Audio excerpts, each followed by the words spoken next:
नवरात्रि में व्रत और उपवास को नियमों से ही करना चाहिए। व्रत नियमों का पालन करना जरूरी होता है।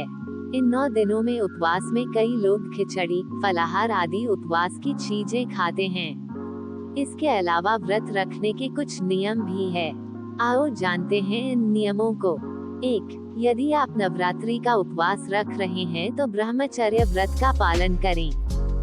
2. इन 9 दिनों में झूठ नहीं बोलना चाहिए और क्रोध नहीं करना चाहिए। 3. इन 9 दिनों में किसी भी प्रकार से किसी महिला या कन्या का अपमान न करें। 4. इन 9 दिनों में यदि आप उपवास नहीं भी कर रहे हैं तो भी आपको गुटखा, पान, मद्यपान, मांस भक्षण और मसालेदार भोजन नहीं करना चाहिए। व्रत में बार बार जल पीने से भी बचना चाहिए। 5. अधिकतर लोग 2 समय खूब फरियाली खाकर उपवास करते हैं। ऐसा करने से व्रत का फल नहीं मिलता है। उपवास को उपवास के तरीके से ही करना चाहिए। नवरात्रि के दौरान रसोपवास, फलोपवास, दुग्धोपवास, लघु उपवास, अधोपवास और पूर्ण उपवास किया जाता है। जिसकी जैसी क्षमता होती है वो वैसा उपवास करता है। 6. व्रत में यात्रा, सहवास, वार्ता, भोजन, गाली बकना आदि त्याग कर नियम पूर्वक व्रत रखना चाहिए तो ही उसका फल मिलता है। परंतु कई लोग ऐसा नहीं करते हैं। 7. अशौच अवस्था में व्रत नहीं करना चाहिए।